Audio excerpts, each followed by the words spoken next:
Boa tarde. Na sessão do plenário desta quinta-feira, os senadores fizeram pronunciamentos sobre temas como ocupação de terras indígenas, telemedicina e fontes alternativas de energia.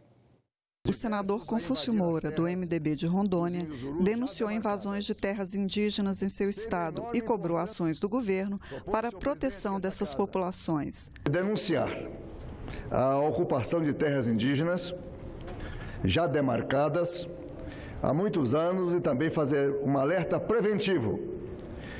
Um alerta preventivo, vejam bem a palavra preventivo, de tragédias, de gravidades iminentes, risco de matanças dentro da reserva indígena dos índios Urueu, Val, lá em Rondônia. Já o senador Nelsinho Trade, do PSD do Mato Grosso do Sul, sugeriu um debate sobre a telemedicina. Entendo que esse é um assunto polêmico. Eu venho de uma escola, senador Confúcio, onde aprendi que a relação médico-paciente, ela é soberana, a clínica médica está acima de qualquer exame, por mais tecnológico e, vamos dizer assim, certeiro que ele possa vir a ser para o paciente, mas entendo também que nós não podemos fechar os olhos para uma situação de modernidade, de evolução da tecnologia que nós temos hoje à disposição da nossa sociedade e do mundo. O senador Vanderlan Cardoso, do PP de Goiás, escolhido para presidir a Comissão de Ciência e Tecnologia, destacou a importância de incentivar o desenvolvimento de fontes alternativas e mais baratas de energia para o país. Ele também criticou a forma como estão sendo feitas as privatizações no setor elétrico. Nós temos deixado de lado no nosso país, a busca por mais alternativas, por exemplo, na área da energia. O mundo avançou tanto nessa área e nós estamos ficando para trás. Hoje existem fontes de energia bem mais em conta, senador Paulo Paim, do que talvez o painel fotovoltaico, é o que se discute muito, mas o painel fotovoltaico, o sistema que é feito hoje, já ficou um pouco para trás. Os presidentes e vices das comissões do Senado começaram a ser empossados nesta quarta-feira. O trabalho efetivo das comissões começa já na semana que vem. Uma das principais comissões do Senado será comandada por uma mulher. A senadora Simone Tebet, do MDB de Mato Grosso do Sul, vai presidir a Comissão de Constituição e Justiça, por onde passam praticamente todas as matérias relevantes que tramitam na casa. O vice será o senador Jorginho Melo, do PR de Santa Catarina. Antes mesmo de começar os trabalhos, a CCJ já tem quase 800 matérias à espera de votação. Simone Tebet disse que nada ficará na gaveta. Nós vamos ser pares entre pares, independente de serem novos ou já serem experientes nessa casa. Segundo, nós não vamos deixar no escuro das gavetas os projetos adormecidos. Todos os projetos relevantes, todos os projetos que forem solicitados terão relatores designados e terão o seu curso normal. A Comissão de Assuntos Econômicos, responsável por analisar temas importantes, como as mudanças em regras fiscais e tributárias, será presidida pelo senador Omar Aziz, do PSD do Amazonas. O vice, também do Amazonas, será o senador Plínio Valério, do PSDB. Uma das primeiras pautas da comissão já está marcada para o dia 26 de fevereiro, a sabatina de Roberto Campos Neto, indicado para a presidência do Banco Central. O novo presidente também já planeja audiências públicas para debater a reforma da Previdência. A partir do momento que sair o texto, eu acho que o Brasil todo vai discutir, não é a Câmara que vai discutir. Eu acho que toda a sociedade, os trabalhadores, as organizações empresariais, todo mundo vai ter que discutir.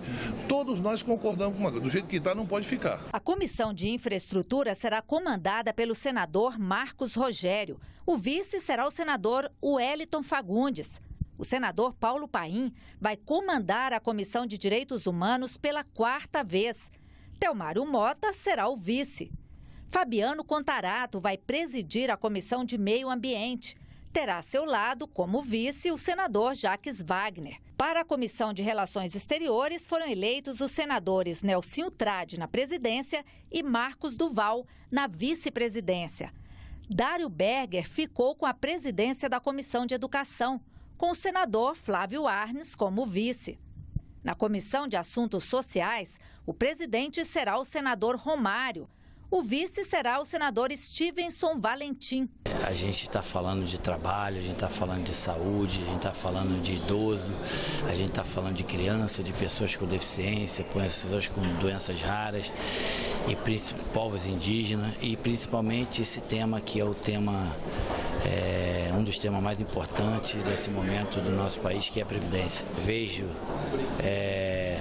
da parte das senadoras e dos senadores um objetivo em comum ao meu, que é ajudar o nosso país, principalmente a melhorar a qualidade de vida da nossa população.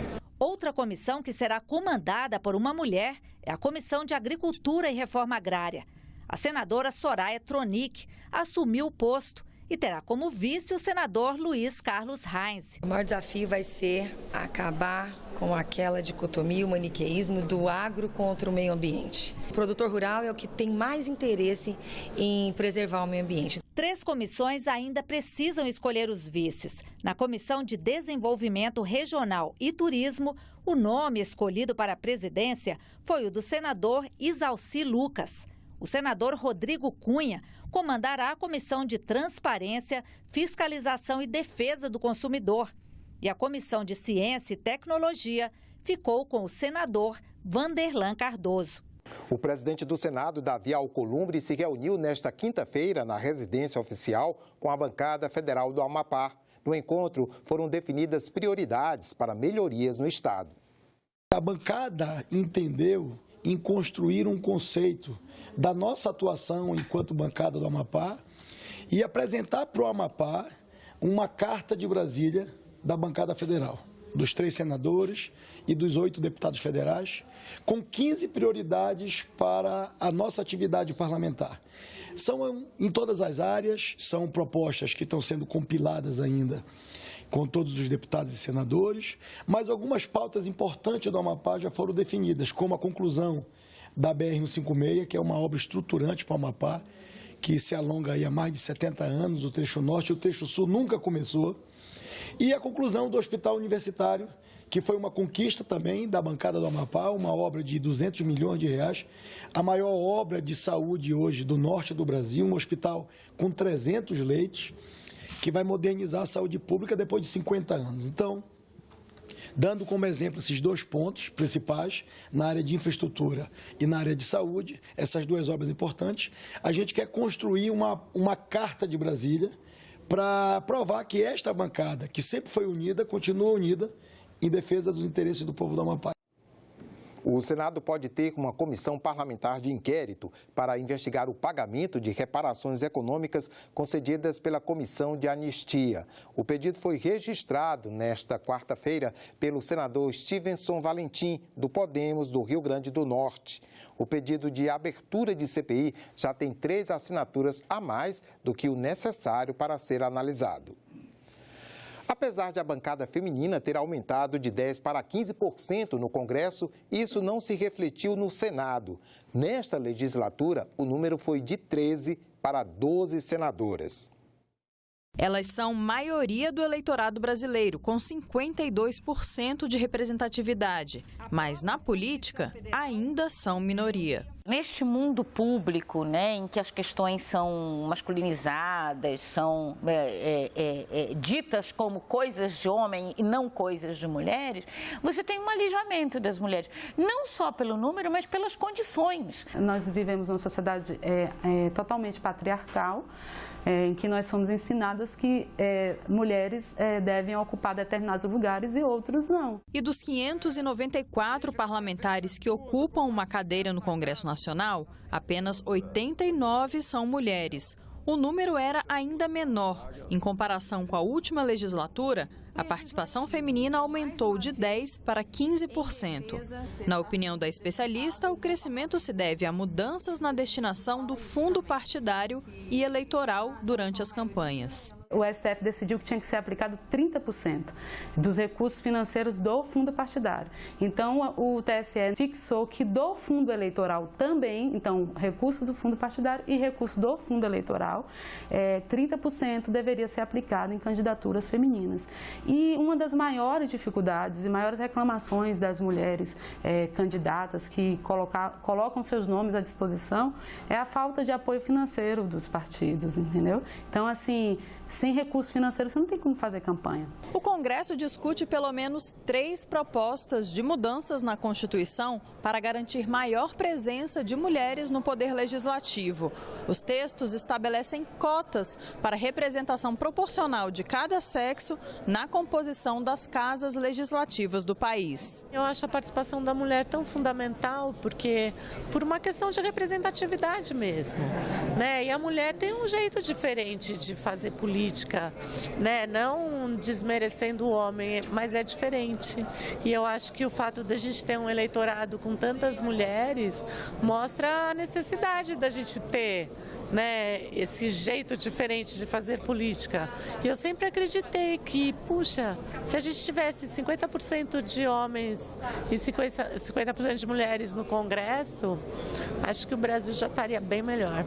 No Senado, as parlamentares são Daniela Ribeiro, do PP da Paraíba, Elisiane Gama, do PPS do Maranhão, Cátia Abreu, do PDT do Tocantins, Leila Barros, do PSB do Distrito Federal, Maílza Gomes, do PP do Acre, Mara Gabrilli, do PSDB de São Paulo, Maria do Carmo Alves, do DEM de Sergipe, Rose de Freitas, do Podemos do Espírito Santo, Selma Arruda, do PSL do Mato Grosso, Simone Tebet, do MDB do Mato Grosso do Sul, Soraya Tronic, do PSL do Mato Grosso do Sul, e Zenaide Maia, do PROS, do Rio Grande do Norte. A maior participação feminina também é defendida pela senadora Leila Barros. Novata no Congresso, a parlamentar já sabe as bandeiras que pretende representar. Como senadora pelo Distrito Federal, não poderia deixar de destacar a importância que darei a todas as pautas relacionadas às mulheres, atentando especialmente para o combate à violência contra a mulher, sem prescindir, entretanto, a necessidade de discutirmos o enfrentamento à questão da subrepresentatividade das brasileiras na política. O ensino domiciliar está em crescimento no Brasil, mas a prática não é regulamentada e pode levar, inclusive, a processos criminais contra os pais ou responsáveis. No Senado, existem 2 propostas sobre o tema e o governo federal prometeu editar uma medida provisória sobre o assunto. Estudar em escolas não é a única opção de ensino. Apesar de no Brasil a prática do homeschooling, a educação domiciliar, não ser aceita, há muitas famílias que optam por essa modalidade de educação. A prática é regulamentada em mais de 60 países, como Estados Unidos, Canadá, Portugal, França, Reino Unido e Finlândia. Esse professor da Universidade de Brasília morou nos Estados Unidos, estudou o modelo de educação americano, mas faz ressalvas em relação à educação domiciliar. Vai ser extremamente seletivo, porque só pode entrar nesse programa pais que tenham condições de cuidar dos filhos em casa, mesmo que para isso eles contratem especialistas, né?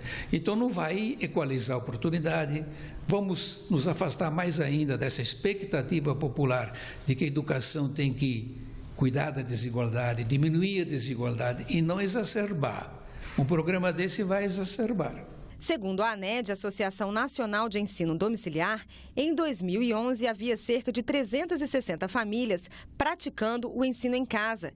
Em 2018 já são 7.500, um crescimento de mais de 2.000% em 8 anos. Mas o que leva as famílias a tirarem seus filhos da escola?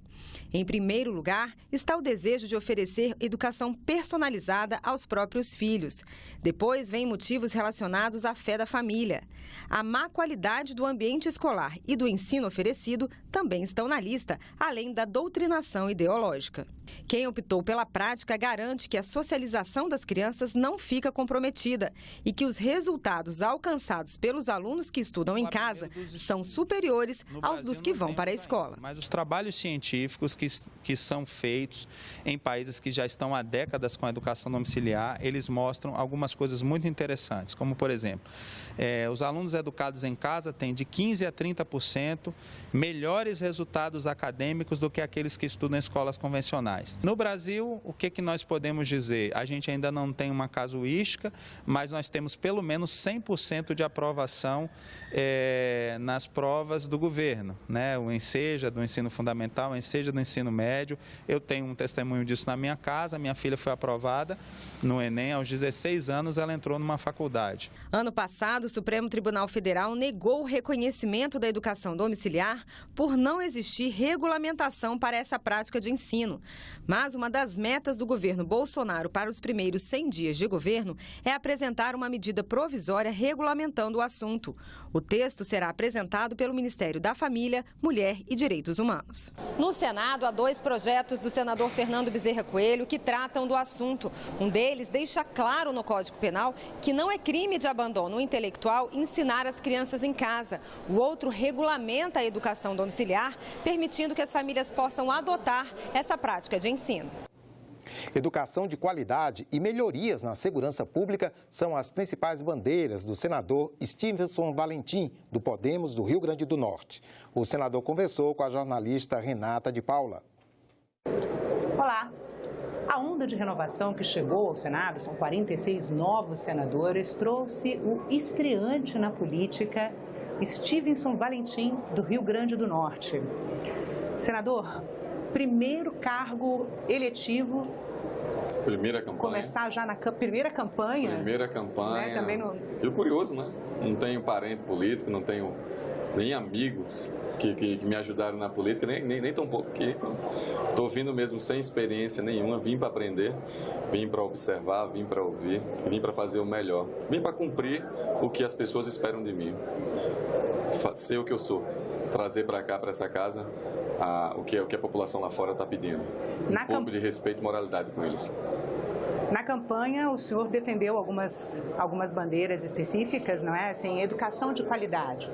Isso. O que o senhor imagina que hoje no Legislativo pode ser feito para melhorar a educação do país? Então, eu não tenho uma ideia, eu tenho um trabalho feito lá no meu estado, na capital do Rio Grande do Norte. Eu tenho uma escola pública que estava devastada pelo crime, totalmente abandonada pelo Estado, ia fechar, sem alunos, sem professores, e eu, pessoalmente, com mais 3 policiais, reconstruímos toda a escola, livre, espontânea vontade. Fizemos acordos, parcerias com supermercados, pegamos produtos de avaria, melhoramos a alimentação. Então, a escola que estava prestes a fechar, hoje não cabem mais alunos. Então, não é só apenas um projeto, uma ideia, é um trabalho feito. Se nós fizermos isso é escola de periferia, viu? Escola de área crítica lá na minha capital. Mas eu imagino que quando o senhor fala de reconstrução, não é só uma reconstrução física, não, né? Houve um trabalho além. A reconstrução física é o mínimo que o Estado, que o governo, que as autoridades possam dar para as pessoas. Mas o melhor que foi dado foi a interação, o respeito, a dignidade, devolver aquelas pessoas que até então não se enxergava a população, não se enxergava merecedor de um produto, de uma escola, de meios de qualidade. Então, esse trabalho foi feito, pode ser expandido, não foi militarizada a escola existe disciplina e muita ordem, então é uma escola que quando eu falo, eu me sinto até emocionado porque foi uma ideia minha que a gente colocou em prática e dá para ser transformada se a educação tiver qualidade, se a gente colocar ordem nas escolas. E se tiver disciplina, eles obedecem muito bem, eles respondem muito bem. A escola, para quem tiver curiosidade, é a Escola Maria Ilka de Moura, bairro do Bom Pastor, em Natal. E a participação da sociedade nesse processo? Adoraram. Como é que foi? Ficou perfeita. A população protege a escola hoje, porque a escola não funciona só para os alunos. Essa Escola Maria Ilka funciona para os pais também. Os pais, no dia de sábado, têm cursos profissionalizantes. Os pais que eu digo são as mães, né? Porque a maioria dos pais já não estão mais nesse plano. pelo tráfico de droga, por ser um bairro perigoso, ou estão presos ou mortos. Então, as mães que têm essa carga de responsabilidade com os filhos, então no sábado era disponibilizado para elas um curso para que elas fossem profissionais, maquiagem, cabelo, pintura, isso com parceria com a Universidade Federal do Estado do Rio Grande do Norte. Um processo de capacitação mesmo? Isso, mais um prédio da escola. Não precisou construir um outro prédio, não precisou gerar não. Tudo dentro da própria escola. E isso fez a população criar essa proteção pela escola. Então, cursos como cuidador de idoso, técnicos mesmo de enfermagem foi dado pela universidade, quando as pessoas saíram da comunidade, tudo através da escola. Então as pessoas começaram a enxergar, então as próprias pessoas que destruíam aquela escola, que depredavam aquela escola, passaram a proteger aquela escola. Aí você diz, mas capitão, mas como fazer por aqui algo parecido com lá? Uma coisa é partir da ideia, de nunca ter feito. Outra coisa é fazer e ter a ideia e se colocar no papel. Esse é o desafio, tanto na educação como na segurança pública. Então, que é outra bandeira, né, que o senhor defendeu durante a campanha. Outra bandeira, e também a saúde, né? Eu até então não utilizava planos de saúde, eu ia para hospitais públicos. Então, o melhor plano de saúde meu era não ficar doente. Então, cuidava da alimentação, pratico esporte, faço tudo isso. Mas quando ficava doente, ia lá na UPA, fazia tudo isso. Então, eu venho desse meio, eu venho da sociedade que precisa de serviços públicos de qualidade. Ninguém mais suporta pagar impostos, tanto quem paga e quem não paga, e não ter o serviço retribuído para a população. Então, quando você... Qual o projeto? Não, é o trabalho feito já. A gente adequa um trabalho realizado, que a gente passou anos fazendo. Esse da escola eu passei 2 anos. O de policial militar, 15, praticamente 16 anos, desde 2013 que eu estou na polícia. 2003 que eu estou na polícia. Então, dá para a gente entender o porquê que a criminalidade expandiu tanto, não só no meu estado, mas como no país. De um lado, o sucateamento da polícia militar, da polícia civil, o pouco investimento que tem, eu digo isso no meu estado. Em concomitância com a educação cada vez mais falha, com os valores cada vez mais diluídos.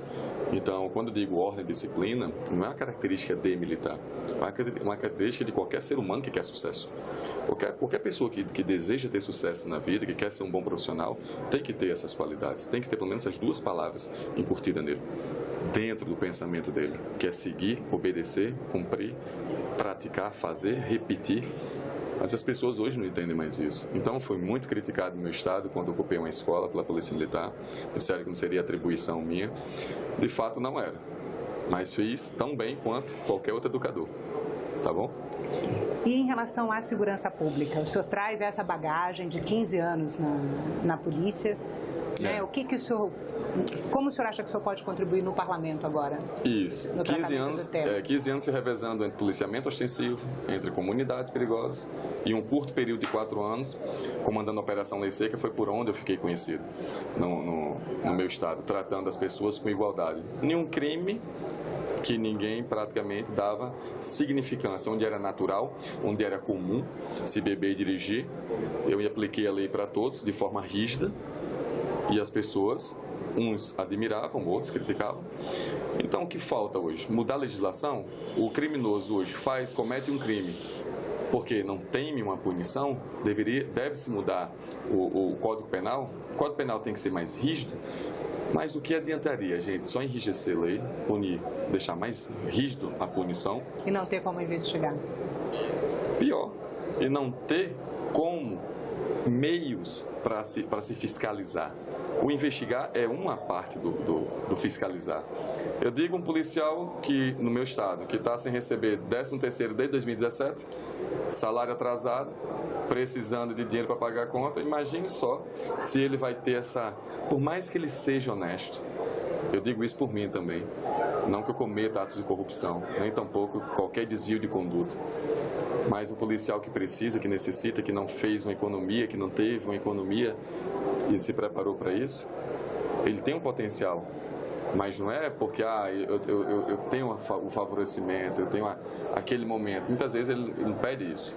Quando eu digo policial de qualidade, eu falo que na minha companhia, quando eu ocupei, dos 46 policiais que eu comandava, pelo menos 8 eram usuários de cracks. Mas estava lá usando... Policiais. Sim, policial é ser humano, gente. Eu digo só policial militar, não. É policial militar, policial civil, policial federal. Todos são pessoas... A gente não ganha insalubridade. Não. Ninguém está pensando no meu bem-estar mental. Não, mas está lá, mas tem lá. Atendimento médico, atendimento odontológico. Está escrito, mas não tem disponível. Eu digo isso porque é uma falta de respeito com um profissional que protege as nossas vidas. Isso se estenda para professores, para médicos, para tudo isso. Então, tem que ter esse pensamento em construir legislação que sejam cumpridas por pessoas em condições. Não adianta o capitão ou o senador Stilson Valentim ir para outro país, fazer um estudo, um levantamento. Vai trazer lá, funcionou. Ótimo, nossa realidade é outra, nosso país é grande. O que eu estou falando é do meu estado, do Rio Grande do Norte. Mas se eu for para o estado do Acre, já é outra realidade. Se eu for para Santa Catarina, é outra realidade. Se eu for passando pelo país, muda clima, muda vegetação, muda tudo, muda pessoas. Então não dá para se ter uma lei tão uniforme para se aplicar de uma vez só. E poderia ter, já que a Constituição trata os estados de forma iguais. Deveria ter o quê? Um tratamento igual entre todos os entes. O meu estado está dependente, está totalmente falido praticamente. Não tem como pagar a folha de pagamento, não tem como pagar o funcionário público. Então, como a gente pode querer fazer algo se não tem um mínimo ainda? Então, é pensar nisso primeiro, tá bom? Senador, muito obrigada pela entrevista. A você, muito obrigada pela atenção. Se você quiser rever esse programa ou outros programas da TV Senado, você pode assistir no site da TV ou no canal da TV Senado no YouTube. Se você quiser mandar uma crítica, uma sugestão, você pode ligar para 0800 61 22 11. A ligação é gratuita. Muito obrigada pela atenção e até a próxima. Ficamos por aqui. Você pode rever as reportagens desta edição na nossa página na internet senado.leg.br/TV. Obrigado pela companhia e continue sintonizado aqui na TV Senado.